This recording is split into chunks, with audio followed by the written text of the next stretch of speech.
قرآن اپنے آپ کو ڈیفائن کرتا ہے نزل الفرقان علی عبدہ. اللہ فرماتے ہیں ہم نے اپنے بندے پر فرقان کو نازل کیا. فرقان عربی میں فارق کہتے ہیں, فرق کرنے والا. فرق کسے کہتے ہیں؟ جدا کرنے والا. تو قرآن کہہ رہا ہے یہ فارق نہیں ہے, جدا کرنے والی نہیں, بلکہ الفرقان مبالغہ ہے, مبالغہ سپرلیٹو ڈگری ہے. تو کیا مطلب؟ حق اور باطل کو ایسے کھول کھول کے بیان کرتا ہے کہ جو نام نہاد لبرلز ہیں, ملحدین ہیں, مذہب مخالف ہیں, ان کی ایسی کی تیسی کر دیتا ہے. یہ ان کو ان کے پاس بحث کے لیے راستہ چھوڑتا ہی نہیں ہے. ایسا حق اور باطل کو بیان کرتا ہے. وہ باطل کیا ہے میں 2 منٹ میں جلدی بتا دیتا ہوں تاکہ خلاصہ آ جائے سامنے. دنیا میں اتنے سارے نظریات ہیں نا کہ پتہ نہیں صحیح کون ہے غلط کون ہے. بہت سارے کانسیپٹ ہیں جو آج بھی پبلک میں چل رہے ہیں. بحث یہاں سے شروع ہوتی ہے وہ خدا ہے بھی کہ نہیں ہے. بحث کہاں سے شروع ہوتی ہے؟ کوئی پیدا کرنے والا ہے بھی کہ نہیں ہے. بہت سے لوگ کہہ رہے ہیں پتہ نہیں ہے کہ نہیں ہے, کچھ کہہ رہے ہیں نہیں ہے, کچھ کہہ رہے ہیں ہے. یہ بڑے بڑے مسائل ہیں نا. نمبر 2 جو کہتے ہیں ہے تو ایک ہے یا ایک سے زیادہ ہے. اس میں بہت سارے دنیا میں قومیں ملیں گی آپ کو, کچھ کہتے ہیں ایک ہے, کچھ کہتے ہیں بہت سارے ہیں. تیسرا جو کہتے ہیں ایک ہے, خدا کیا ہے؟ ایک ہے. جیسے یہود و نصارہ اور مسلمان کہتے ہیں ایک ہے. تو ایک کا مطلب کیا ہے؟ اس میں اختلاف ہے. وہ 6 خداؤں کو مان کے بھی کہتے ہیں کہ کیا ہے. عیسائی 3 خدا مانتے ہیں پھر بھی کہتے ہیں خدا کیا ہے؟ ایک ہے. لیکن کہتے ہیں ہم یہ مانتے ایک ہی ہیں, لیکن پھر 3 بھی ہیں, لیکن پھر ایک بھی ہیں, لیکن پھر 3 بھی ہیں, لیکن دیکھا جائے تو ایک ہے. پھر بہت سے مشرکین یا رسول اللہ مدد یا غوث آدم مدد, قبروں کو سجدہ بھی, اس قبر سے بھی دعائیں مانگ رہے ہیں اور سارے سیٹ اپ ان کا چل رہا ہے, لیکن خدا کیا ہے؟ وہ تو ایک ہی ہے. اور بعض کہتے ہیں اگر یعنی کچھ تو ایسے ہیں جو کہتے ہیں ایک ہے ہی نہیں. جیسے ہندو سیدھا سیدھا کہہ دیتے ہیں بھائی بھگوانوں کے there are various types of بھگوانس. ہے بھائی صحیح بولا نا میں نے؟ There are a lot of types of بھگوانز. بھگوانز نہیں ہوگا وہ, بھگوان کی تو پھر آگے ٹائپس بہت ساری ہو جائیں گی نا. بھگوانز ہی ہو گئے تو پھر کیا فائدہ. یہ ایسے جیسے مٹھائیوں کی بہت قسمیں, تو بھائی مٹھائی کی بہت قسمیں ہوں گی نا, جب قسمیں ہوں گی تو مٹھائیز بن جائیں گی. تو there are a lot of types of بھگوان ہندو کہتا ہے. تو اتنی ٹائپس ہیں ان کے ہاں کہ کسی کو بھی کوئی بھی چیز بنی ہوئی ہو نا, جیسے اگر کہیں مٹی کا کوئی کچھ گارا رکھا ہوا ہے, آپ جا کے 2 اس کے ایسے کر کے مار دو اس کی سر میں, 2 انگلیاں گھسیڑ دو, ایک بنٹا لگا دو لا کے, بس وہ بھی کیا اٹ از کالڈ بھگوان. تو اس کو بھی 10 لوگ شروع, اور یہ یوٹیوب پہ آپ دیکھ لیں ویڈیوز مل جائیں گی. ایک آدمی نے جا کے ویسے ہی کچھ رکھ دیا, یوں تو نہیں کیا, وہ تو میں بتا رہا ہوں کہ اس نے باقاعدہ آنکھ ناک بنائی, پبلک جھک رہی ہے اور پتہ نہیں کیا کیا کر رہی ہے اس کے ساتھ. تو قرآن اچھا. پھر بہت سے لوگوں کا نظریہ کیا ہے کہ نہیں جی خدا اتنے سارے نہیں ہو سکتے, ایک ہے جو عرش پر ہے, وہ ایک ہی ہے بس, وہ عرش پر ہے, وہی اصل جو نظر نہیں آتا ہمیں اور اس کو دیکھنا ممکن بھی نہیں ہے. اور دنیا کی اکثریت کا یہی نظریہ ہے, کیونکہ یہودی, عیسائی اور مسلم یہ ملا کے دنیا کی اکثریت بن جاتے ہیں. اکثریت کا یہی نظریہ ہے. لیکن پھر ان میں یہ اختلاف ہے کہ توحید کی ڈیفینیشن, ایک خدا کا مطلب کیا ہے. یہ بہت بڑا اختلاف ہے. جب تم ایک مان رہے ہو تو ایک کا مطلب کیا ہے. دیکھو ایک عورت کا ایک شوہر ہے, ایک اور عورت ہے اس کا بھی ایک شوہر ہے, دونوں کہتی ہیں کہ شوہر ایک ہی ہونا چاہیے. لیکن ایک شوہر کی ڈیفینیشن کیا ہے؟ ایک کہتی ہے, ایک شوہر کی ڈیفینیشن یہ ہے کہ اسی کے گھر میں رہنا ہے, اسی کے ساتھ رہنا ہے, کسی اور آدمی سے دوستی نہیں لگانی. دوسری کہتی ہے نہیں شوہر تو ایک ہی ہونا چاہیے, لیکن اگر کسی اور سے بھی دوستی لگا لی, اس کے ساتھ بھی رات گزار لی, ادھر بھی چلے گئے, تو شوہر تو ایک ہی ہے. تو آپ کہیں گے پھر یہ تکلف کی ضرورت کیا ہے آپ کو بھائی, کیا خیال ہے اس تکلف کی ضرورت کیا ہے کہ ایک ہی بول دو, 10-20 ہونے چاہیے کہ نہیں شوہر تو ایک ہی ہوتا ہے. تو بھائی جو شوہر کو جو محبت دینی چاہیے, جو اس کی خاصیت ہے, وہ کام جو شوہر کے علاوہ, وہ محبت جو شوہر کے علاوہ کسی کو نہیں دی جاتی, وہ تو آپ نے وسیم کو بھی دی ہوئی ہے, ستار کو بھی دی ہوئی ہے, غفار کو بھی دی ہوئی ہے. تو یہ بڑا اختلاف, چھوٹا اختلاف ہوا, بڑا اختلاف ہوا, تو بڑا اختلاف ہے. تو یہی حساب کتاب مشرک کے ساتھ ہے. وہ کہتا ہے یا رسول اللہ مدد بھی ٹھیک ہے, یا غوث اعظم. اور مدد کا مطلب یہ کہ ہم جہاں سے, ایک تو ہوتا ہے نا بعض بزرگوں نے یا رسول اللہ مدد کہا تو ان کا یہ نیت نہیں تھی کہ یہاں سے نبی ہماری مدد کریں گے, ان کی نیت تھی آخرت میں شفاعت کریں گے, یا یہ کہ نبی صلی اللہ علیہ وسلم شفاعت کا ذریعہ بنیں گے. ان کو بڑی تعویلات کرتے ہیں وہ, تو ہم ان پہ کفر کا فتویٰ نہیں لگاتے. ایک کا عقیدہ ہے کہ جب بھی میں جہاں سے نبی کو پکاروں گا مدد کے لیے پہنچیں گے, اللہ نے آپ کو اختیارات دے دیے اسباب سے ہٹ کے. تو اس طرح سے یا رسول اللہ مدد بھی ہو رہا ہے, اور قبروں سے بھی اسی نیت کے ساتھ مانگا جا رہا ہے کہ یہ مردہ جب چاہے جہاں سے چاہے ہماری مدد کر سکتا ہے. اور غیر اللہ کو سجدے بھی ہو رہے ہیں. لیکن جب پوچھے خدا کتنے, خدا صرف ایک ہے. تو جیسے ایک عورت نے شوہر سے جو محبت کرنی چاہیے وہ 20 آدمیوں سے وہ محبت کر رہی ہے, لیکن جب پوچھو تو کہتی ہے شوہر صرف ایک ہی ہے, تو ہم اسے کہیں گے اس تکلف کی ضرورت نہیں ہے, خام خمیں یہ کہنا کہ ایک ہی ہوتا ہے. تو ایسے ہی ایسے مشرک سے جو جب ضرورت پڑتی ہے یا غوث آدم مدد, جب مصیبت میں آتا ہے تو اولیاء اللہ کو پکارتا ہے, اور قبروں پہ جانور بھی ذبح ہو رہے ہیں مردے کو خوش کرنے کے لیے. جو سارے کام جو اللہ کے خاصہ ہیں وہ آپ سارے غیر اللہ کو دیکھو. عیسائی حضرت عیسیٰ سے باقاعدہ مدد مانگتے ہیں, دعائیں مانگتے ہیں ان سے. تو جب جو کام اللہ کا خاصہ تھا وہ آپ نے جب غیر اللہ کو دے دیا, تو اب اس تکلف کو اللہ نہیں مانتا کہ خدا کیا ہے, ایک ہے. تو یہ بھی بہت امپورٹنٹ مسئلہ ہے جس کو قرآن نے بہت اچھے طریقے سے ڈیفائن کیا ہے کہ جب کسی کو مدد کے لیے پکارو گے تو گویا تم نے اس کو خدا قرار دے دیا ہے. کیونکہ قرآن نے بتایا بار بار کہ مشرکین مکہ, ان سے جب پوچھا جاتا ہے کہ کون آسمان و زمینوں کا خالق, وہ کہتے ہیں اللہ, اللہ کے سوا کوئی بھی نہیں. مشرکین بھی کہتے تھے ہم صرف اللہ کو مانتے ہیں. تو اللہ کہتے تھے پھر ان کے علاوہ کسی اور کو پکارتے کیوں ہو, ان کے علاوہ کسی اور کو پکارتے کیوں. اس کا مطلب جو اللہ کا خاصہ ہے وہ آپ نے ان کو دے دیا. تو یہ والی توحید اللہ نہیں مانتا, اس کو اللہ مشرک قرار دیتا ہے. سمجھ میں نہیں آ رہی میرا خیال ہے بات. تو یہ بہت بڑا مسئلہ ہے. ایک اور مسئلہ پھر اس کے بعد جا کے یہ آتا ہے کہ اگر ایک ہی ہے, چلو کسی اور کو ہم پکار بھی نہیں سکتے, بس وہ ایک ہی ہے. تو مشرکین میں ایسے لوگ تھے جو کہتے تھے صرف وہ خدا ہے, لیکن وہ کہتے تھے اس خدا نے, اگلا پھر سوال ہے کہ اس خدا نے اس کائنات کو جو بنایا, انسانوں کو بنایا, اکیلے نے بنایا, عبادت کا مستحق بھی وہی ہے, تو کیا کوئی مقصد کے تحت بنایا ہے یا ایویں ہی بنا دیا بس. یہ بہت بڑا سوال ہے. اس سوال کا جواب دیے بغیر آپ زندگی نہیں گزار سکتے, کیونکہ اگر ایسا ہی بنا دیا ہے, کوئی مقصد تو اس کے پیش نظر نہیں تھا, تو چلو بنا دیا اس نے. اچھا سوال یہ پیدا ہوتا ہے کہ جو مشرکین مکہ یہ کہتے تھے کہ خدا ہے, ایک ہے, اور اس نے ہمیں بنایا لیکن کوئی مقصد نہیں ہے بنانے کا, تو وہ پھر خدا کی عبادت کے قائل کیوں تھے؟ تو وہ اصل میں عبادت کے قائل اس لیے تھے, وہ کہتے تھے خدا ہے جو مشکل میں ہمیں مشکلات سے نکال سکتا ہے, تو ہم اس کی عبادت اس لیے کرتے ہیں کہ مرنے کے بعد تو ہم ختم ہو جائیں گے, مٹی ہو جائیں گے, کچھ بھی نہیں ہے, لیکن اس کو منا کے رکھیں گے تو ہمارے دنیا کے کام بنتے رہیں گے. جیسے ہندو جب بھگوان کی عبادت کرتا ہے تو آخرت کے تصور سے نہیں, بلکہ وہ اس لیے کہ یہ والا بھگوان کے چڑھاوے چڑھاؤ گے تو اولاد ملے گی, یہ والا ذرا مہنگا بھگوان ہے, یہ آپ کے روزگار لگوا دے گا, اس کے ریٹ مارکیٹ میں زیادہ ہیں, یہ جاپانی بھگوان ہے, وہاں سے امپورٹ ہوا ہے, یہ آپ کی شادی کرا دے گا, یہ والا بھگوان کیا کرے گا, یہ آپ کی شادی کرا دے گا, یہ والا اولاد دل. تو جتنا ریٹ زیادہ ہوں گے بھگوان کے, مہنگا بھگوان ہوگا, اتنا ہی اس کے پاس پاور ان کے خیال میں زیادہ ہوگی. تو دنیا کے لیے کہ دنیا میں یہ سب کچھ ہوگا ہمیں.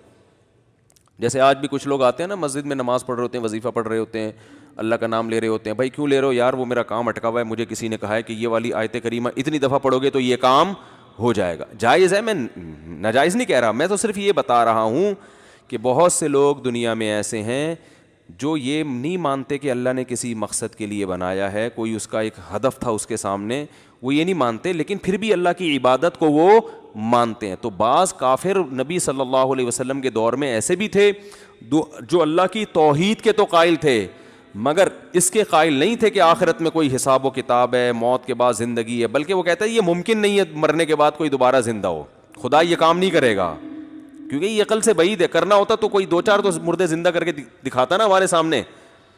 سمجھ میں نہیں آ رہی میرا خیال ہے بات.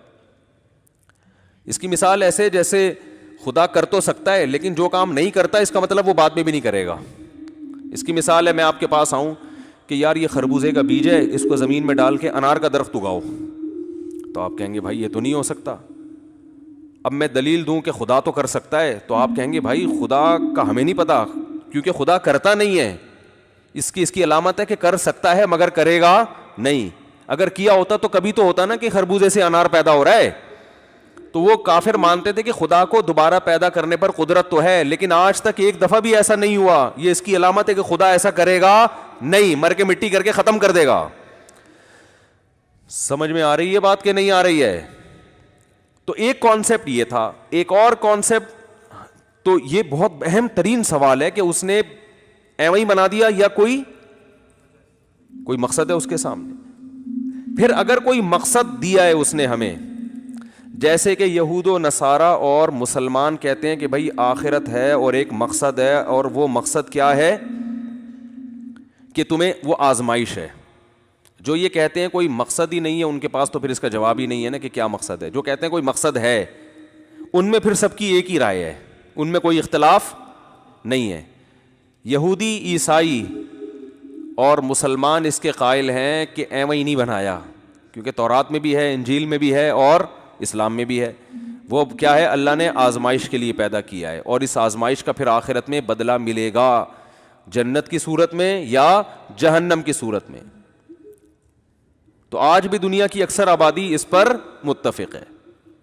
لیکن آگے پھر آزمائش کے لیے جو پرچہ آؤٹ ہوا ہے, پیپر جو ایگزامینیشن ہال میں آپ کو دیا گیا ہے, وہ صحیح پیپر یہودیوں کے پاس ہے, عیسائیوں کے پاس ہے یا مسلمانوں کے پاس ہے؟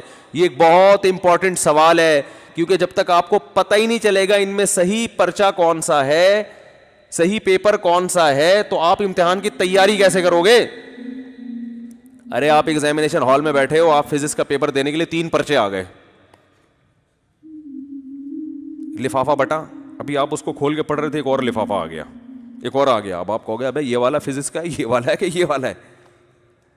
نہیں آ رہی میرا خیال ہے بات. تو آپ اس وقت تک پیپر حل کرنا شروع نہیں کرو گے جب تک آپ کا کانسیپٹ کلیئر نہ ہو جائے کہ ان میں سے پرچہ ہے کون سا. اس وقت تک آپ بولو گے بھائی میں اپنے ٹائم کیوں, پتہ چلا یہ والا کر دوں, اور 3 گھنٹے بعد جب ایگزامینیشن ہال سے نکالا تو پتہ چلا وہ یہ والا نہیں, وہ تو وہ والا تھا. تو آپ بولو جب تک اس سوال کا جواب نہیں ملے گا آگے نہیں چلوں گا میں. تو یاد رکھو, عقل مند انسان کو جب تک اس سوال کا جواب نہیں ملتا کہ کوئی پیدا کرنے والا ہے یا نہیں, وہ اپنی زندگی 1 سیکنڈ بھی آگے گزارنے کے لیے تیار نہیں ہوتا. اگر یہ ثابت ہو جاتا ہے کہ یہ کائنات خود سے بنی ہے, اور یہ بحث کر کے تحقیق کر کے, پھر اس کی زندگی کیا ہے, آزاد, اس کا لائف اسٹائل مکمل چینج. کیونکہ پھر زندگی نام ہے عیاشی کا, کوئی مقصد نہیں ہے, کوئی ہدف نہیں ہے. لائف کو کیا کرو, انجوائے کرو, مزے اڑاؤ, چرس پیو, سٹے لگاؤ, نائٹ کلبوں میں جاؤ, جتنا ناچ سکتے ہو ڈانس کر سکتے ہو کرو. پھر تو مزوں کی ایک دنیا ہے بس. کہ عجیب بات ہے, مزے آتے نہیں ہیں ایسے آدمی کو, یہ عجیب ہے حساب. وہ بظاہر مزے کی ہو جائے گی لیکن حقیقت میں ہوگی نہیں. اس کی کیا دلائل ہے وہ پھر ابھی ٹاپک نہیں ہے. لیکن بہرحال اس کا مطلب کیا ہے, پھر یہ اتوار کا بیان, ہفتے کا بیان, جمعے کی نماز, اس دن ٹوپی پہن کے جا رہے تھے. یہ بھی ہوتا ہے نا, وہ جتنا بھی گناہگار سے گناہگار مسلمان ہو, کبھی نہ کبھی تھوڑی دیر کے لیے ٹوپی تو وہ پہن لیتا ہی ہے. انگریز تو 5 منٹ کے لیے بھی ٹوپی نہیں پہنتے نا, تو چائنا کی جالیوں والی ٹوپی پہن کے کبھی کبھار, جیسے وہ ایک صاحب تھے سیاسی لیڈر, کوئی بڑے آدمی تھے, ان کا انتقال ہو گیا, تو بحث ہو رہی تھی. کوئی کہتا ہے بھائی یہ بڑے بے دین تھے, یہ کوئی کہہ رہا تھا نہیں دیندار تھے. تو ایک طالب علم تھا ہمارے مدرسے میں, بڑا مزہ آئی, اس نے کہا میں نے ایک دفعہ ان کو ٹوپی پہنے ہوئے دیکھا تھا, اس کی علامت ہے کہ وہ نیک آدمی تھے. یعنی ایک اور کچھ عمل تو سامنے آ نہیں رہا, تو چلو ایک دفعہ ٹوپی پہنے ہوئے میں نے دیکھا تھا. اس کا مطلب اتنے بھی برے, کیونکہ لبرل آدمی تو ایک دفعہ بھی ٹوپی پہنتے ہوئے شرم آتی ہے کہ یار لوگ کیا کریں گے, ملا بن گیا ہے. تو پھر جو ہے نا, اگر کوئی نہیں ہے تو یار پھر آپ کا لائف اسٹائل مکمل کیا ہونا چاہیے, چینج. پھر یہ شادی بیاہ کے تکلفات, سالے, ساس, جٹھانیاں, ٹوپی ڈرامے ہیں بھائی. یہ جاؤ ٹکٹ کٹاؤ, امریکہ جاؤ, بوائے فرینڈ رکھو, اور لڑکیاں بوائے فرینڈ رکھیں, سمجھ میں آ رہا ہے 2-4 دن بعد وہ وسیم اس سے زیادہ ہینڈسم آیا, اب اس کو ہٹا یار, وہ ٹھیک ہے زیادہ ٹھیک ہے, انجوائے کرنا ہے. تو پھر انجوائے کرنے کا میں کوئی کسر چھوڑنی نہیں چاہیے. پھر یہ چھوڑ دو ٹوپی ڈرامے جو ہے نا, عید بقرعید رمضان میں ایک روزہ بھی کیوں رکھ رہے ہو ٹھیک ہے نا, ایک بھی کیوں رکھ رہے ہو؟ اگر ڈاکٹر نے ڈائٹنگ کا کہا ہے تو 10 روزے رکھو, نہیں کہا تو ایک بھی نہ رکھو. پھر مفتیوں سے نہیں پوچھو کہ روزہ فرض ہے, نہیں, ڈاکٹر سے پوچھو کہ مجھے کھانا ہے کہ نہیں کھانا. ڈاکٹر کہے بھوکا رہو تو بھوکے رہ لو, کیونکہ صحت اچھی ہوگی تو لائف کو انجوائے کر سکو گے. پھر کماؤ پیسے, یہ بہت اہم سوال ہے. اور اگر کوئی ہے, یعنی یہ سوال کا جواب ضروری ہے یا نہیں ہے مجھے بتاؤ نا, کیونکہ لائف پر اس طرح یہ فضول سوالات نہیں ہیں کہ حضرت یوسف علیہ السلام کی زلیخا سے شادی ہوئی تھی کہ نہیں ہوئی تھی. لوگ یہ بھی سوال پوچھتے ہیں نا. ارے لوگ مجھ سے سوال پوچھتے ہیں کہ جو زلیخا عزیز مصر کی بیوی زلیخا, اس کا پتہ نہیں نام تھا نہیں تھا, لیکن مشہور یہی ہے کہ اس کی بعد میں اینڈ میں یوسف علیہ السلام سے شادی ہوئی تھی کہ نہیں ہوئی تھی. تو میں کہتا ہوں بھائی اگر ہوئی تھی تو ہم کیا کریں, نہیں ہوئی تھی تو ہم کیا کریں, کیونکہ اب ولیمہ تو بہرحال ہو چکا. یعنی اس کا ہماری پریکٹیکل لائف سے کوئی تعلق نہیں ہے. یزید لعنتی ہے یا رحمت اللہ علیہ؟ ویسے میں نے یزید کو رحمت اللہ علیہ کبھی بھی نہیں کہا. میرے بارے میں فیک پوسٹ چلائی گئی ہے اور اس میں جو کچھ بولا گیا سب جھوٹ, اور اس فیک پوسٹ کا بہت نقصان ہوا ہے. تو جو بھی پوسٹیں آ رہی ہوتی ہیں آنکھ بند کر کے یقین نہ کر لیا کرو. اب قطع نظر اس سے کہ وہ لعنت اللہ علیہ ہے یا رحمت اللہ علیہ, بھائی آپ نے اپنی قبر میں جانا ہے, آپ سے آپ کے بارے میں سوال ہوگا. لوگ کہتے ہیں ظالم کو لعنت اللہ علیہ نہ کریں, تو ظالم تو پھر دنیا میں بہت ہے. سب کا نام لے لے کے لعنت اللہ کہنا شروع کیا تو آپ کی زندگی ختم ہو جائے گی, لعنت اللہ کا لفظ ختم نہیں ہوگا. بات آ رہی ہے سمجھ میں؟ وہ تو پھر حضرت عثمان کے قاتل پہ بھی لعنت اللہ علیہ. ہم تو کہتے ہیں حضرت حسین کو جس نے قتل کیا لعنت اللہ, لیکن اب اس کے علاوہ بھی تو دنیا میں غم ہے نا. جو بھی حسین کا قاتل ہے اللہ کی 100 لعنتیں, ہماری بد دعا ہے اس کے لیے, لیکن بس دے دی لعنت. اب یہی تھوڑی کہ سارا دن ہر محرم میں یہی ایک پروگرام چلتا رہے, یزید اور وہ قصے کہانیاں وہی لے کے صبح سے شام ایک ہی ٹاپک ہو اور پوری قوم اسی پہ چل رہی ہو. تو اس کا ہماری پریکٹیکل لائف سے تعلق بولو بھائی نہیں ہے. زکریا علیہ السلام تو پیغمبر تھے نا, ان کا مقام تو نواسہ رسول سے بڑا تھا, کیونکہ پیغمبروں کا مقام پوری اہل سنت والجماعت کا اجماع ہے کہ کوئی امتی پیغمبر کے برابر. تو بڑے بڑے دنیا میں لوگ ہیں, بڑے بڑے بزرگان دین ہیں, صحابہ ہیں, تابعین ہیں, پیغمبر ہیں جن کو قتل کیا گیا. تو بھائی ظالم دنیا میں بہت ہیں, آپ وہ کام کرو جس کا آپ کی پریکٹیکل لائف سے تعلق. تبھی قرآن جب ظالموں کے واقعات بیان کرتا ہے نا, تو قرآن پتہ ہے کیا کہتا ہے؟ تلک امۃ قد خلت, یہ قوم تھی جو گزر چکی ہے, لہا ما کسبت, انہوں نے جو کمایا اس کا بدلہ ان کو ملے گا, وَلَكُمْ مَا كَسَبْتُمْ, تم اپنے عمل کو فوکس کرو, تم جو کرو گے تمہیں اس کا بدلہ ملے گا. تو عمل کو فوکس کرو, عمل جو تمہیں آرڈر دیے جا رہے ہیں اس پر کتنا عمل کر رہے ہو. عمل ہمارا زیرو, لعنتیں بھیجنے میں فلاں نے یہ کر دیا, فلاں نے یہ کر دیا, فلاں نے یہ کر دیا, فلاں نے یہ کر دیا. بھائی ٹھیک ہے کر دیا, برا کیا, ایک دفعہ بیان بھی ہو سکتا ہے, باقی تو اپنے آپ کو ٹھیک کرنے کی کوشش زیادہ ہونی چاہیے. اپنے آپ کو, اپنی قوم کو, کہ بھئی رشوت لے رہے ہیں لوگ, والدین کے حقوق ادا نہیں کر رہے, نماز میں کوتاہی کر رہے ہیں, یتیموں کا مال کھا رہے ہیں, بہنوں کو وراثت نہیں دے رہے ہیں, جھوٹ بول رہے ہیں.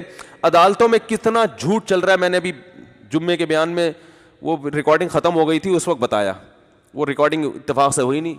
اتنا خاندانی جھوٹ ہماری عدالتوں میں چل رہا ہے نا, کہ ایک صاحب نے بتایا کہ پولیس والے جب یہ کھڑے ہو کر کہتے ہیں نا لا الہ الا اللہ پڑھ کے جو کچھ کہوں گا سچ کہوں گا, فلانے کے گاڑی سے 3 کلو چرس نکلی ہے. تو میں نے ایک پولیس والے کو پکڑ لیا, میں نے کہا کیا تم نے دیکھا؟ کہہ رہے ہم نے تو بندہ ہی نہیں دیکھا, اس کی گاڑی کہاں دیکھی ہم نے, نہ ہم نے بندہ دیکھا نہ اس کی ہم نے گاڑی دیکھی. 3 کلو چرس ہم نے کلمے کے ساتھ نکال لیا عدالت میں. میں نے کہا یہ تو ظلم ہے. کہہ رہے ہیں مجبور ہیں, گن پوائنٹ پہ جو ہے نا یہ سارے کام ہو رہے ہیں, نئی جھوٹی قسم اٹھائیں گے. سب جگہ میں مانتا ہوں نہیں ہوتا, سارے پولیس والے بھی ایسے نہیں ہوتے, لیکن وہ جو نیچے کے پولیس والے مجبور ہوتے ہیں اپنے آفیسر کے آگے, وہ کہتے ہیں نہیں تو فوراً جاب سے نکال دیا جائے گا, جاب سے نکال دیتے ہیں. میں مانتا ہوں کہ ہر جگہ ہر ایک نہیں کرتا یہ, لیکن یہ بھی ہو رہا ہے عدالتوں میں, سب کو پتا ہے کہ ہو رہا ہے. تو یہ کیوں ہو رہا ہے؟ جب ہماری صبح سے شام تقریریں دائیں بائیں گھومیں گی اور ان تاریخی واقعات ہی کو صبح سے شام لپیٹتے رہیں گے تو آپ اپنی اصلاح سے کیا ہو جائیں گے؟ غافل. تو اس پہ ضرورت ہے فوکس کرنے کی. خیر, تو میں یہ عرض کر رہا تھا کہ یہ امپورٹنٹ سوال ہیں کہ خدا ہے یا نہیں ہے تو کتنے ہیں, کیونکہ اس کا ہماری پریکٹیکل لائف سے تعلق. اگر خدا نہیں ہے, لائف کو کیا کرنا ہے؟ انجوائے. پھر ابا کو اولڈ ہوم میں جمع کراؤ, کیونکہ ٹینشن ہے خام خواہ کی. انہوں نے تو لائف گزار لی, اب آپ کی لائف میں کھانس کے کیا کر رہے ہیں؟ ٹینشن کا سبب بن رہے ہیں, بلا وجہ کھانس رہے ہیں. چلو وہ تو بڑھاپے کی وجہ سے کھانس رہے ہیں, جراثیم کہاں جا رہے ہیں؟ پورا گھر میں جراثیم پھیل رہے ہیں, ٹھیک ہے نا. تو اور پھر تکلیف تو ہوتی ہے نا کھانسنے سے, ڈسٹربنس پھیل رہی ہے اس سے معاشرے میں. تو اس لیے لبرل لوگ ابا کو ایک اچھے سے ہاسپٹل میں ایڈمٹ کرا کے وہیں پیسے دے دیتے ہیں کہ اب ان کو کہاں رکھنا ہے آپ نے. جو نام نہاد لبرل ہیں ان کی بات کر رہا ہوں. تو یہ سوال بہت امپورٹنٹ ہے. دوسرا, اگر خدا ایک ہے, اگر خدا ہے تو ایک ہے یا ایک سے زیادہ, کیونکہ اس کا عملی زندگی سے تعلق ہے. اگر خدا نے دوسروں کو بھی اختیارات دیے ہوئے ہیں تو پھر کب خدا سے مانگے, کب غوث اعظم سے مانگے, کب بھگوان کے پاس جائیں. وہ تو یہ تو ساری زندگی آدمی بوکھلا کر شکار ہی رہے گا. یار گیا ادھر تھا اولاد کے لیے, ہو سکتا ہے اولاد کا اختیار اس کے پاس ہو, کوئی دلیل تو نہ اس کی ہے نا. ابا سے سنا تھا وہ والا, کیونکہ مہنگا بھگوان ہے, جب کاروبار کا مسئلہ ہوگا تو وہ مسئلہ حل کرے گا. اور ماموں سے سنا تھا کہ شادی والا بھگوان وہ ہے, تو ابا اور ماموں بھی تو آپ جیسے ہی ہیں نا. یا پنڈت جی سے سنا تھا, تو پنڈت جی کو کپڑوں کے معاملے میں تو آپ فالو کر نہیں رہے, جیسے کپڑے وہ پہنتے ہیں آپ وہ تو پہنتے نہیں ہو. عبادت جو کپڑوں سے بڑی چیز ہے اس میں آپ نے ان کو اپنا رہبر بنایا ہوا ہے. بات نہیں آئی میرا خیال ہے سمجھ میں. بھائی پنڈت, اگر پنڈت جی کے پاس صحیح راستہ ہوتا تو آپ پورے ڈریس میں ہو. پنڈت جی کا ڈریسنگ اس قابل نہیں ہے کہ آپ وہ ڈریس پہن کے کہیں رشتہ لینے جاؤ. آپ کیا خیال ہے؟ فوراً بھگا دیں گے لڑکی والے پہ, کیا پہن کے آیا. آپ کہو کہ جی جب میں پنڈت جی کے کہنے پر پتھر کے بنے ہوئے بت کو خدا سمجھ سکتا ہوں, جو بہت اہم ترین مسئلہ ہے, تو پنڈت جی کے ڈریس ہی اصل ڈریس ہے. ڈریسنگ میں بھی میں ان کو فالو کروں گا, کوئی بھی فالو نہیں کرتا. تو یار ایک سادہ سی چیز میں آپ فالو نہیں کر رہے تو اتنی بڑی چیز میں آپ کیسے اس کو فالو کر رہے ہو؟ آپ کے پاس کیا دلیل ہے کہ پنڈت جی صحیح کہہ رہے ہیں؟ انتہائی پنڈت جی کے احترام کے ساتھ میں یہ بات کر رہا ہوں. آپ اس کا احترام اپنی جگہ جو آپ لوگ کرتے ہیں وہ ٹھیک ہے, کرتے رہیں, آپ کے مذہبی رہنما ہیں, لیکن بات تو عقل کی یہی ہے نا, جو کھوپڑی میں آتی ہے, جو سیدھی سیدھی 2 اور 2 4 کی طرح جو بات ہے وہ تو یہی ہے. تو اگر خدا ایک سے زیادہ ہے, یا نبی بھی مدد کر سکتے ہیں. فار ایگزامپل نبی کو بھی اللہ نے اختیارات, ہم تو کہتے ہیں نبی کو اللہ نے اسباب سے ہٹ کے اختیارات دیے ہی نہیں ہے, لہٰذا ہم تو ہر چیز اللہ سے. شادی کرا دے, اے اللہ تو کرا سکتا ہے. بچے دے دے, اے اللہ تو دلوا سکتا ہے. اور بزنس دے دے, اے اللہ تو دے سکتا ہے. کبھی ہم نے اس نبی سے دعا نہیں مانگی, حالانکہ ہمیں عشق کی حد تک پیغمبر صلی اللہ علیہ وسلم سے محبت ہے, اور جب تک ایسی محبت نہ ہو آپ کا ایمان ہے نہیں. ہم نبی کی قبر کی زیارت کو بہت بڑی سعادت سمجھتے ہیں, وہاں صلاۃ والسلام پڑھنا, وہاں بیٹھنا مسجد نبی میں, یہ بہت بڑی سعادت ہے. سب نبی کی محبت میں ہے, لیکن اسی نبی نے ہم سے کہا ہے, اسی نبی نے بتایا ہے کہ اگر اللہ کے در کو چھوڑ کر مجھ سے مانگا تو مشرک پر اللہ نے جنت کو حرام کر دیا ہے. اسی نبی کی کہنے کی وجہ سے ہم توحید پرست ہیں. میں سمجھا پا رہا ہوں کہ نہیں سمجھا پا رہا اپنی بات؟ تو ہمارا اب تو کلیئر معاملہ ہے نا. جو توحید پرست ہے اس کا معاملہ 2 اور 2 4 کی طرح بالکل کیا ہے بھائی, ہر چیز اللہ سے ہی مانگنی ہے, ہر چیز میں سب کچھ آ گیا. مشرک بیچارہ ٹینشن میں رہتا ہے. کبھی اس کو کہتے ہیں یہ والا جو چیز داتا دربار پہ جاؤ, اولاد وہاں سے ملے گی, وہ یہ چڑھاوے چڑھاؤ وہاں سے اولاد ملے گی. شادی نہیں ہو رہی تو اس کے لیے وہ فلاں پیر صاحب ہیں وہاں سے اولاد ملے گی. اور سر پہ بال نہیں اگ رہے تو اس کے لیے فلاں ہے, بزرگ ہیں فلاں ہیں, یا وہ بھگوان ہے, یا وہ 10 قسم کی چیزیں ان کے پاس. ان کو پتہ ہی نہیں کہ کون سی چیز اللہ سے مانگنی ہے اور کون سی کسی اور سے. میں تبھی مشرکین سے ایک سوال پوچھتا ہوں کہ اگر اللہ نے اپنے علاوہ بھی مخلوق کو, چاہے وہ پیغمبر ہوں, ان کو اختیارات دیے تو سارے دیے ہیں یا تھوڑے دیے ہیں؟ سارے دیے ہیں, تو پھر ساری زندگی اللہ کے علاوہ انہی سے مانگتے رہو, پھر اللہ سے مانگنے کی ضرورت کیا ہے؟ دیے اس لیے ہے نا کہ ان سے مانگو, ورنہ دینے کا فائدہ کیا؟ تو پھر اللہ سے کیوں مانگتے ہو؟ اور اگر سارے نہیں دیے, کچھ اللہ نے اپنے پاس رکھے ہیں اور کچھ ان کو بھی دے دیے ہیں, تو وہ آپ کو معلوم ہے یا نہیں ہے؟ اگر معلوم نہیں ہے تو پھر آپ کو پتہ کیسے چلے گا کہ یہ والا اختیار ان کے پاس ہے یا نہیں ہے؟ نہیں آ رہی بات؟ حکومت نے کسی کو وزیر بنا دیا, اختیارات دے دی, یہ نہیں پتا کہ وزیر تعلیم ہے یا وزیر ہیڈ پمپ ہے یا وزیر بجلی لے جانا ہے. پہلے زمانے میں وزیر ہوتے تھے بجلی لانے کے لیے اب ہوتے ہیں سوئچ آف کرنے کے وزیر. ایجوکیشن کے وزیر کا مطلب یہ ہوتا ہے کہ اس کو ایجوکیشن کے علاوہ کچھ بھی نہیں آتا, سب آتا ہے, سوری ایجوکیشن کے علاوہ سب آتا ہے. سب وزیروں کی بات نہیں کر رہا جو میرا بیان سن رہے ہیں ان کے علاوہ کی. تو آپ کو پتہ ہی نہیں ہے کہ اس کے پاس جو وزارت ہے, جو اختیارات ہیں وہ کون سے ہیں, تو آپ کنفیوز رہو گے نا. تو اگر اللہ نے اپنے علاوہ پیغمبر کو بھی اختیارات دیے ہیں تو سارے تو دیے ہیں, تو پھر اللہ سے مانگنے کی ضرورت نہیں ہے. اور اگر بعض دیے تو وہ معلوم ہے یا نہیں ہے؟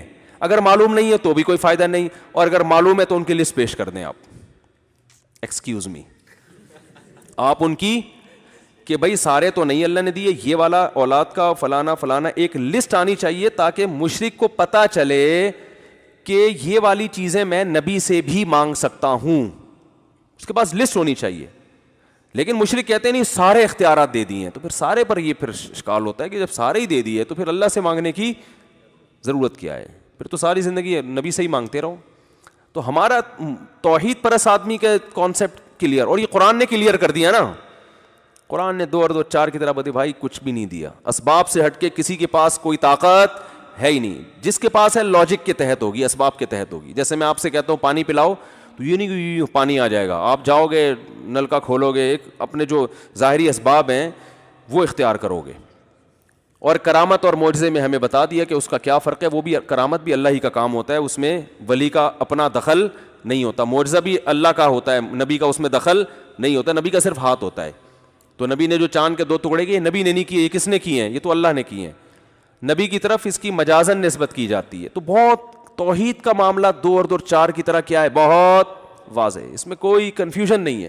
تبھی تو بہت سے عیسائی مسلمان ہوتے ہیں کہ یار اسلام کے عقیدے 2 اور 2 4 کی طرح سمجھ میں آتے ہیں. باقی کسی مذہب میں بھی جاؤ گے تو آپ کو بیسک کانسیپٹ کلیئر کرنے میں 48 سال لگیں گے, پھر بھی آپ کے کانسیپٹ کلیئر نہیں ہوں گے. پھر بھی آپ بیٹھ کے پڑھتے ہی رہو گے, پتہ نہیں بوکھلا جاؤ گے تھوڑے دنوں میں. تو ایک اللہ ہے. اب ایک اللہ ہونے کے بعد امپورٹنٹ سوال یہ ہے کہ اس نے بے مقصد بنایا یا با مقصد بنایا. یہ میرا بیان اس ٹاپک پر بہت دفعہ ہو چکا ہے, میں جلدی جلدی ریپیٹ کر رہا ہوں.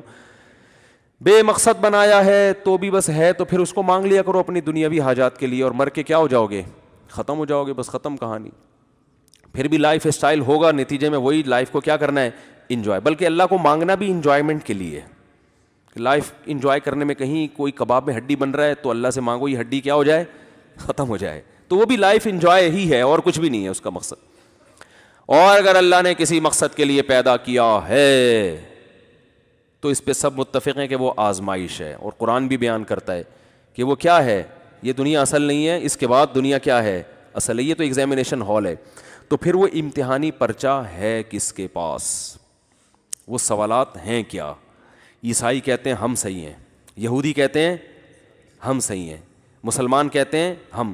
ان تینوں کے علاوہ تو کسی کے پاس پرچہ ہے ہی نہیں نا. ان تینوں کے علاوہ تو کوئی یہ دعویٰ ہی نہیں کر سکتا کہ ہمارے پاس اللہ کا کلام ہے. وہ تو دعویٰ ہی نہیں کر سکتے. یہ 3 دعویٰ کرتے ہیں. تو ان تینوں پیپر کو جب سامنے رکھ کے آپ دیکھیں گے نا, تو یہ بالکل جیسے فزکس کے ایک طالب علم کو پتہ چل جاتا ہے 3 پیپر اناؤنس ہوئے, ایک پیپر میں 5 سوالات ہیں, فزکس کی ایکویشنز ہیں, اس میں مشقیں دی ہوئی ہیں اور ہر سوال کا نمبر ڈلا ہوا ہے, ایک چیز ہے. دوسرے پیپر جب آپ کے پاس آیا تو ایک سوال میتھ کا آ رہا ہے, اس میں صرف ایک تھوڑی سی ایک فزکس کے بارے میں 2 4 چیزیں لکھی ہوئی ہیں اس میں. پروجیکٹائل موشن جو ہے نا اس کے بارے میں ایک تھوڑا سا لکھا ہوا ہے, باقی پورا پرچہ کیا ہے؟ خالی. تیسرا مکمل خالی ہے, اس میں صرف اتوار کے دن چرچ جانا لکھا ہوا ہے. بات آ رہی ہے سمجھ میں؟ اور 25 دسمبر کو کرسمس ڈے منانا لکھا ہوا ہے. اس کے علاوہ اس میں کخ بھی نہیں ہے.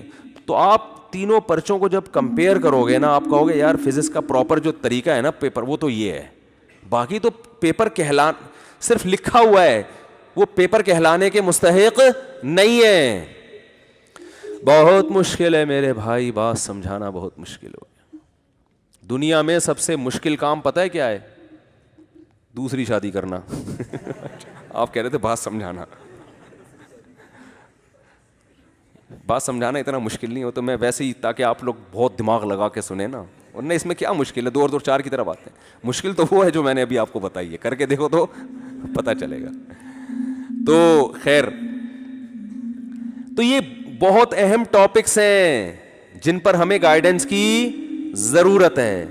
قرآن کہتا ہے میں جب ان ٹاپکس کو بیان کرتا ہوں نا تو قرآن خود اپنی تعریف کرتا ہے. کہتے ہیں نا اپنے منہ میاں مٹھو بننا اچھا نہیں ہے, لیکن جب آپ میں ایسی کوالٹی ہو, آپ کو کانفیڈنس ہو پورا, پھر آدمی اپنی تعریف کرتا ہوا بھی اچھا لگتا ہے کہ یار تم اس کے مستحق ہو جو تم کہہ رہے ہو. قرآن کہہ رہا ہے بڑی برکت والی ہے وہ ذات جس نے الفرقان کو نازل کیا. کیا مطلب؟ ایسے سوالات کے جب تک وہ حل نہیں ہوتے آپ ایک قدم زندگی کا آگے نہیں گزار سکتے. اگر گزارو گے وہ کھائیوں کی طرف جائے گا وہ قدم آپ کا.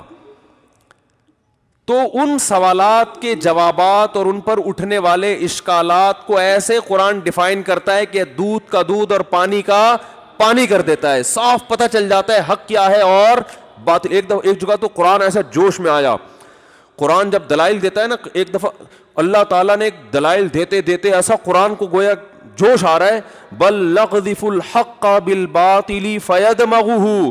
اللہ فرماتے ہیں ہم جب دلائل دیتے ہیں نا تو ہم حق کو اٹھا کے باطل پہ ایسا کھینچ کے مارتے ہیں, فیدمغہ کہ باطل کا دماغ نکال کے باہر پھینک دیتا ہے. وہ کیا انداز ہے قرآن کا. جیسے آپ کہتے ہیں نا کہ میں نے, ایک ہوتا ہے آپ کو کوئی ڈرا رہا ہو کہ ابے وہ جو بندہ ہے نا اس سے نہیں لڑنا, اس سے پنگا. ایک تو آپ لوگ کو بولنے پر پتہ نہیں کیا تکلیف ہو رہی ہے یار, بول دو نہیں لینا, اس میں کیا جا رہا ہے. ایک اسٹائل یہ ہوتا ہے نا کہ آپ کو کوئی کہہ رہا ہے کہ یار وہ آدمی جو ہے نا اس سے نہیں لڑنا, تم بڑے پہلوان ہو, تم بڑے بہت لوگوں کو تم پچھاڑ چکے ہو, لیکن وہ جو سامنے بندہ آ رہا ہے نا وہ بڑا پہلوان ہے, اس سے پنگا نہیں لینا, اس سے نہیں پنگا لینا. آپ نے, آپ بڑے فنٹر, آپ نے پنگا لے لیا اور آپ پٹ پٹا کے طبیعت سے آ گئے جیسے نارملی ہوتا ہے. لیکن ہوا کچھ برعکس. آپ کو اتنا اپنے اوپر اعتماد ہے, اتنا کانفیڈینس ہے, آپ کو پتا ہے بھائی یہ جو پہلوان بنا پھرتا ہے یہ میرے ٹکر کا نہیں, ہم لے گا پنگا, ہم لڑائی کرے گا. اور آپ نے لڑائی کر کے اس کو پچھاڑا. جس نے آپ کو چیلنج کیا تھا نا کہ تو لڑ نہیں سکتا, وہ ابھی آپ کے پاس موجود نہیں ہے, تو آپ نے اس کو پچھاڑ دیا اور ایسی کی تیسی کر دی اس کی. پھر جب آپ, وہ تو مان نہیں رہا تھا کہ آپ لڑ سکتے ہو, تو پھر جب آپ اس کو بتاؤ گے نا تو آپ صرف اتنی بات نہیں کرو گے کہ یار میں لڑا تھا اور امید تو نہیں تھی جیتنے کی لیکن الحمدللہ میں کامیاب ہو گیا, بس اللہ کا فضل تھا, بس کبھی کبھار ہو جاتا ہے. یہ اسٹائل نہیں ہوگا آپ کا, یہ اسٹائل نہیں ہوگا. آپ بولو گے بیٹا تو بات کر, تو مجھے کہہ رہا تھا کہ تو لڑ نہیں سکتا, میں نے ایسا پنچ مارا ہے کہ اس کا بھیجا نکال کے باہر پھینک دیے, جا کے دیکھ کھوپڑی الگ پڑی ہوئی ہے اور مغز الگ پڑا ہوا ہے. یہ اسٹائل ہوگا کہ نہیں ہوگا؟ یہ جب ہوگا جب آپ کام بھی ایسا کر کے آؤ اور آپ میں اتنا کانفیڈنس ہو. تو قرآن کہہ رہا ہے باطل گویا ایک پہلوان ہے. جتنے باطل ہے نا, جو کہتے ہیں خدا نہیں ہے وہ بھی باطل ہے, جو کہتے ہیں خدا ہے مگر ایک نہیں ایک سے زیادہ ہے وہ بھی باطل ہے, جنہوں نے ہزاروں بھگوانوں کو مانا ہوا ہے, جو کہتے ہیں خدا ایک سے ایک ہے لیکن وہ بے مقصد پیدا کیا اس نے, یہ بھی باطل ہے, جو کہتے ہیں با مقصد پیدا کیا لیکن مقصد ہمارے پاس ہے اسلام کے پاس نہیں ہے, عیسائیت اور یہودیت, وہ کہتے ہیں مقصد یہ ہے جو ہم بتا رہے ہیں. تو قرآن کہہ رہے ہیں ان تمام باطلوں کو اکھاڑے میں لا کے قرآن ان کی کھوپڑی پر ایسے پنچ لگاتا ہے کہ یہ مرتے نہیں ہیں. موت تو ہلکی چیز ہے بھائی, کیونکہ مر جاتا ہے نا کوئی بندہ تو جا کے چیک کرنا پڑتا ہے مرا بھی ہے کہ نہیں مرا. تو باطل کو اللہ اس طرح ڈیفائن نہیں کرتا کہ ڈیفائن کرنے کے بعد آپ چیک کریں واقعی باطل کا ستیہ ناش ہوا ہے کہ نہیں ہوا, ایسا نہیں ہے. یہ تو پھر تمہیں چیک کرنا پڑے گا, پتہ نہیں یہ باطل کا بطلان ہوا بھی ہے کہ نہیں ہوا. اللہ فرماتے ہیں ایسا پنچ لگتا ہے ان کی کھوپڑی پر کہ ان کا مغز اڑ جاتا ہے. کھوپڑی سے جس کا مغز نکل کے گرے نا اسے دیکھتے ہی کہہ دیتا آدمی یہ مر گیا بھائی, اس کے زندہ ہونے کا کوئی چانس. کیونکہ جب مرتا ہے نا تو ڈاکٹر کو بلایا جاتا ہے, نبض چیک کی جاتی ہے, بھائی سکتے میں نہ آیا ہو. ایک آدمی کی ساس کا انتقال ہوا, وہ انتقال نہیں سکتے میں آئی تھی, وہ ایک جھٹکا آیا اٹھ کے بیٹھ گئی. وہ کتنے کیس ہوئے کھمبے بچانے کی, بھائی میں نے بتایا نا, بیگم کو لے کے جا رہے ہیں وہ کھمبے سے ٹکرائی, وہ اٹھ کے بیٹھ گئی. جنازہ میت لے کے جا رہے ہیں بیگم کی, کھمبے سے ٹکرائی اٹھ کے بیٹھ گئی. وہ سکتا ہوا تھا اس کو. اگلی دفعہ جب مری ہے تو لے کے جا رہے ہیں لوگ, کلمہ پڑھ رہے ہیں, کہہ رہے بھائی کھمبا بچا کے بھائی, ٹھیک ہے نا, لوگ کیا کہہ رہے ہیں, کھمبا بچا. لیکن اگر اس کی بیگم اللہ نہ کرے اس کا بھیجا نکل کے گر جاتا, پھر یہ کہنے کی ضرورت, پھر کہتا کھمبے سے ٹکراؤ یا نہیں ٹکراؤ, یہ سکتے میں نہیں ہے بھائی, یہ تو پورا مغز باہر آ گیا ہے. نہیں آ رہی میرا خیال ہے بات. تو قرآن کہہ رہے ہیں ہم جب باطل پہ رد کرتے ہیں اور دلائل کے انبار لگاتے ہیں, فَيَدْمَغُهُ, اس کے دماغ پہ ایسا پنچ لگاتے ہیں نا, یہ عربی کی بلاغت ہے کہ اس کا سر سے بھیجا نکال کے باہر پھینک, بشرطے کہ قرآن کوئی سمجھ کے پڑھے تو صحیح. کوئی تعصب کی اینک اتار کے جب قرآن پڑھے گا اور سمجھے گا تو اللہ فرماتے ہیں ایسا کانسیپٹ کلیئر ہوگا نا, دودھ کا دودھ اور پانی کا پانی کر کے رکھ دیں گے. فَيَدْمَغُ فَإِذَا هُوَ زَاهِقٌ, اور باطل پتلی گلی سے بھاگتا ہے. زاہق کا مطلب غائب ہو جاتا ہے, چھوڑتے پنپنے نہیں دیتے ہم اس کو دلائل کی دنیا میں. تو قرآن نے ایسے کانسیپٹ کلیئر کر دیے ہمارے لیے, پرچہ بتا دیا بھائی, کوئی اور پرچہ رکھا ہی نہیں ہے.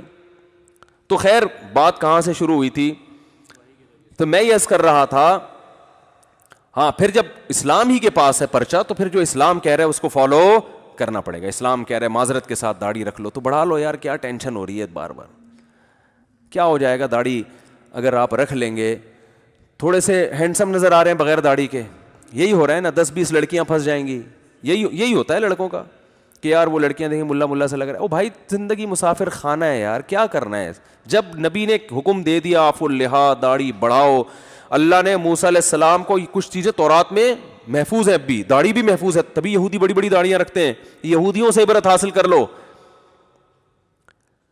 اور ابھی بھی میں نے خود پڑھا ہے تورات میں کہ اللہ نے موسیٰ علیہ السلام کو کوہ طور پہ بلا کے کہا کہ اپنی قوم کو حکم دیں کہ داڑھی نہ کاٹیں. اور کیا ہوتا ہے, یہودیت عیسائیت سے زیادہ محفوظ ہے. یہودی مذہب اگرچہ پرانا ہے لیکن اس میں حفاظت عیسائیوں سے, اس مذہب کی حفاظت یہودیوں کے پاس پھر بھی چند سوالات ہیں, عیسائیوں کے پاس وہ بھی نہیں ہیں, 2-4 چیزیں رہ گئی ہیں بس. تو اس لیے اچھا یہ بھی ایک عیسائیوں میں پازیٹو چیز ہے کہ اسلام کے سب سے زیادہ قریب ترین مذہب عیسائی ہے, اور دنیا میں رپورٹ یہ ہے کہ دنیا میں اسلام قبول کرنے والے جو ہے نا سب سے زیادہ عیسائی ہوتے ہیں جو اسلام قبول کرتے ہیں. تو اور ان کے لیے اللہ نے احکام بھی نرم رکھے ہیں یہود و نصارہ کے لیے. عام مشرکوں سے جیسا معاملہ نہیں کیا, ان کا آپ ذبح کیا ہوا جانور کھا سکتے ہو عیسائیوں کا اور یہودی کا, ان کی عورت سے آپ نکاح کر سکتے ہو, ہندو سے سکھ سے نہیں کر سکتے, ان کا ذبح کیا ہوا نہیں کھا سکتے. تو یہ اللہ نے تھوڑا سا ان کو پروٹوکول بھی دیا ہے کہ یہ کم از کم اللہ کو کی توحید کے زبان سے قائل ہیں اور پیغمبروں پر, بہت سے پیغمبروں پر ایمان رکھتے ہیں, بہت سے تو پیغمبروں کے سلسلے کے ہی قائل نہیں ہے نا. تو اس لیے اسلام نے ان کی مخالفت اتنی شدید نہیں کی ہے جتنی دوسروں کی ہے, بلکہ ان کو اہل کتاب کا لقب دیا ہے قرآن نے. عام مشرکوں کو تو مشرک کا لفظ لقب دیا ہے, لیکن ان کو کیا لقب دیا ہے, اہل کتاب, یعنی تھوڑا سا پروٹوکول دیا ہے. جب آپ کسی کو عزت دے کے بات کرتے ہیں تو یہ پروٹوکول ہی ہے نا. قرآن عام مشرکوں کو کہتا ہے, یا وہ کیا ہے, جگہ جگہ ان المشرکین, مشرکین کا لفظ استعمال کرتا ہے قرآن, انما المشرکون کہیں ہے, کہیں ان المشرکین ہے. لیکن جب اہل کتاب کی بات آتی ہے تو قرآن ان کو مشرک مان کے بھی مشرک کا لفظ ان کے لیے استعمال نہیں کرتا. یا اہل الکتاب تعالوا الی کلمۃ سواء بیننا وبینکم, اے اہل کتاب آؤ ایسی بات کی طرف جو ہمارے تمہارے درمیان متفق ہے. یہ اسلام تمہارا ہی مذہب ہے, یہ عیسائیت سے الگ نہیں ہے, یہ حضرت عیسیٰ کی حقیقی تعلیمات ہیں. حضرت عیسیٰ کا جو اصل جو بنیادی عقائد ہے وہ اسلام بتا رہا ہے, وہ تم نے چینج کر دیا ان کی چیزوں کو. تو حضرت عیسیٰ کے اصل حقدار وہ مسلمان ہیں, وہ تم نہیں ہو. تم نے تو ان کی تعلیمات, دیکھو داڑیاں مسلمان رکھتے ہیں, حضرت عیسیٰ نے رکھی تھی کہ نہیں رکھی تھی. آج پادریوں کے داڑیاں نہیں ہوتی, مسلمان علماء کے داڑھی ہوتی ہے. تو حضرت عیسیٰ کی تعلیمات کو عیسائی فالو کر رہے ہیں, مسلم. ایک انگریز نے ایک عالم کا مذاق اڑایا, کیا اتنی بڑی داڑھی رکھی ہوئی ہے, تو ان عالم نے فوراً کہا یہ میں نے وہ صورت بنائی ہوئی ہے جو تمہارے پیغمبر عیسیٰ علیہ السلام کی تھی. تو حضرت عیسیٰ کی تعلیمات کو تو مسلمان فالو کر رہے ہیں. خیر, تو قرآن نے ایسے کانسیپٹ کلیئر کر کے دودھ کا دودھ پانی کا پانی کر دیا. تو اب اللہ نے جب پرچہ دے دیا ہے ہمیں, اس میں بتایا کہ زنا نہیں کرنا, نکاح کرنا ہے اور جلدی کرنا ہے, والدین کے ساتھ اف بولو بھائی نہیں کرنا, اور یتیم کا مال جو کھاتا ہے ایسے ہے جیسے پیٹ میں آگ کے انگارے ڈال رہا ہے. لوگ سمجھتے ہیں یتیم کا مال کھانے کا مقصد ہے عیدی سینٹر جا کے کوئی یتیم کے چپل چوری کر کے آ جانا. یہ مطلب نہیں ہے. یتیم کا مطلب ہے آپ کے بڑے بھائی کا ابا کا جب انتقال ہو گیا تو آپ گھر میں بڑے ہیں تو چھوٹوں کی وراثت, جیسے کہ بڑے بھائی اکثر کاروبار کے نام پہ اور کنسٹرکشن کے نام پہ اور ان چیزوں پہ ٹوپی کرا دیتے ہیں ان کو. اور ماشاءاللہ آپ کو پتہ ہے کہ اگر کسی شخص کا انتقال ہو اور اس کی بیوی کو 1 دن کا حمل ہے تو اس حمل کا وہی حصہ ہے جو 40 سالہ بیٹے کا حصہ ہے. نہیں آ رہی میرا خیال ہے بات سمجھ, بہت مشکل ہے. ایک آدمی کا انتقال ہو گیا, اس کا ایک بیٹا 40 سال کا ہے, دوسرا 15 سال کا ہے, میں ایک مثال دے رہا ہوں, تیسرا ابھی حمل ٹھہرا تھا, اس کی بیوی کو پریگننسی تھی 1 دن کی اور کسی ایکسیڈنٹ میں اس کا انتقال ہو گیا. 1 دن کی پریگننسی ہے, عورت کو وہ پریگننسی گرانے کی اجازت بولتے کیوں نہیں ہے, وہ نہیں گرا سکتی. اب کیا ہوگا, جب وراثت تقسیم ہوگی تو اسے بیٹا فرض کر کے اس کی وراثت نکال کے الگ کی جائے گی, حالانکہ وہ 1 دن کا ہے, ابھی وہ انسان بنا بھی نہیں ہے. بیٹا فرض کیا جائے گا کیونکہ ہمیں پتہ نہیں بیٹا ہے کہ بیٹی. پھر پیدائش کے بعد پتہ چلا کہ بیٹی ہے تو اس کو آدھا کر کے باقی سب میں تقسیم, اور اگر بیٹا ہے تو پورا حصہ اس کا محفوظ تھا, اور اگر ٹوئنز ہوئے تو جن کو دیا ہے ان سے واپس لیا جائے گا. ٹھیک ہے نا, کہ یہ 2 کے برابر ہے. بہت مشکل ہے. تو اسلام یہ کہہ رہا ہے کہ جو 1 دن کا حمل ہے اس کی وراثت نہیں کھا سکتے, اور آپ 8-8 10-10 12-12 سال کے بچوں کی وراثت کھا رہے ہو, آپ بہنوں کی وراثت کھا رہے ہو. یہ اسلام کے اصل آرڈرز ہیں, ان کو فالو کرنا پڑے گا. نظر کی حفاظت ہے, زنا سے بچنا ہے, اور ماں باپ کو نہیں اف کر سکتے اگر کبھی ہو گیا ہے تو. ماں باپ جیسا اللہ نے کسی کا حق, نہ کسی پیر و مرشد کا حق والدین جیسا ہے, نہ کسی استاذ کا حق. اسکولوں میں بعض دفعہ لوگ یہ بتا دیتے ہیں کہ استاذ کا درجہ ماں باپ سے بھی بڑا ہے, اور دلیل یہ دی جاتی ہے استاذ آپ کے علم میں اضافے کا ذریعہ بنتا ہے, ماں باپ تو ایک جسمانی زندگی کا ذریعہ. یہ ٹوپی ڈرامے ہیں, یہ دلائل کو قرآن بولو نا بھائی نہیں مانتا. ایک صاحب مجھے کہنے لگے پیر و مرشد کا مقام بہت بڑا ہے کیونکہ ان کی وجہ سے تو ہمیں نیک عمل ملے, اور ان کی وجہ سے ہمیں گناہوں سے بچ کے ہم جہنم سے بچ رہے ہیں, اور ماں باپ کی وجہ سے صرف باڈی ملی ہے. تو میں نے کہا اگر یہ باڈی ماں باپ اس کی حفاظت نہ کرتے تو اس باڈی کو ایمان بھی بولتے کیوں نہیں ملتا. ماں باپ نے, ماں نے بچپن میں چھاتی سے لگا کے دودھ پلایا اور باپ نے سہارا دیا, ورنہ روڈ پہ پڑے ہوئے ہوتے. پھر پیر صاحب سے کہتے اس مرید کو اٹھا کے لے کے نیک بناؤ. ٹھیک ہے نا.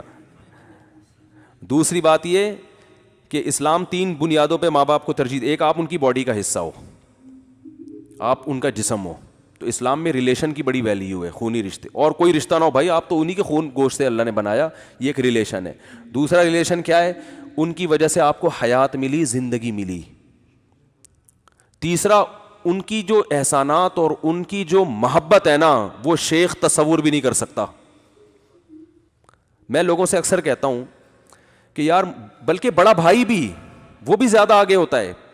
میں لوگوں سے ایک بات کہتا ہوں, جو اپنے پیر و مرشد کو والدین پر یا ان خونی رشتوں پر ترجیح دیتے ہیں, دیکھو ادب احترام تو پیر و مرشد کا کریں آپ, وہ تو ٹھیک ہے, محبت بھی کریں, اس نے آپ کو دین سکھائے, لیکن قرآن بار بار کہہ رہا ہے اولو الارحام جو ہے نا قریبی رشتے, ان کا حق بولو بھائی.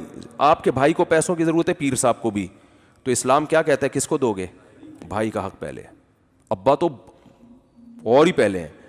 وجہ کیا ہے بھائی, یہ ریلیشن اتنے قریب ہیں. میں نے ایک صاحب کہنے لگے نہیں پیر صاحب پہلے. میں نے کہا اچھا مجھے بتاؤ, روڈ پہ جب ایکسیڈنٹ ہوتا ہے, اللہ نہ کرے آپ کی ٹانگ ٹوٹی پڑی ہے, تو لوگ آپ کے پیر صاحب کو فون کرتے ہیں بھائی صاحب کو, اس کو اٹھا کے لے جاؤ, کہہ رہے ہیں یار بھائی صاحب کو. میں نے کہا ان کو پتہ ہے پیر صاحب کو فون کرو گے, پیر صاحب کہا اس کو بھائی کو بتانا, مجھے کیوں بتا رہا ہے؟ کیا خیال ہے؟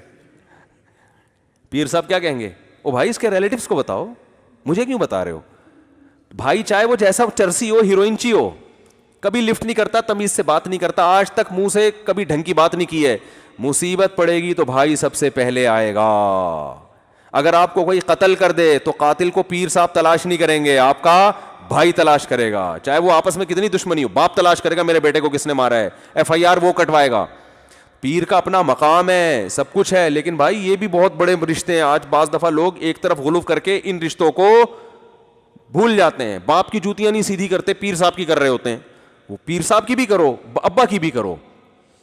تو خیر, تو یہ پیپر اللہ نے ہمیں دیا, اس میں رشتہ داروں کا حق بتایا, اس میں استاذوں کا حق بتایا, اس میں علماء کا حق بتایا, اس میں بہت ساری ڈیٹیل ہے, وہ سیکھو, پھر سیکھ کے لوگوں کو بتاؤ, اس پر عمل کرو. پھر اس میں اللہ نے بتا دیا کہ بھائی 100% نمبر جو لے گا وہ والسابقون السابقون میں ہے, اور اگر 100% نہیں بھی آئے تو نیکیوں کا پلڑا جھک بھی گیا تو گریوی میں کیا کر دوں گا, وزن اگر زیادہ ہو گیا نا نیکیوں کا بخش دوں گا. لیکن یہ نہیں بتایا کہ نیکی کا وزن کیسے زیادہ ہوتا ہے اور گناہ کون سا وزنی ہوتا ہے. اس لیے ہر گناہ سے بچنا ہے اور ہر نیکی کو کرنے کی کوشش کرنا ہے, کیونکہ بعض دفعہ ایک گناہ اتنا بھاری ہو جاتا ہے آپ ہلکا سمجھ رہے وہ نیکیاں کھا جائے گا, بعض دفعہ ایک نیکی اتنی بھاری ہوتی ہے گناہ کھا جاتی ہے, اب آپ کو پتہ نہیں کون سی نیکی بھاری کون سی. تو ہر گناہ سے بچنا ہے اور ہر نیکی کی کوشش کرنی ہے. تو یہ بہت سارے احکام ہیں جو اللہ نے دیے ہیں.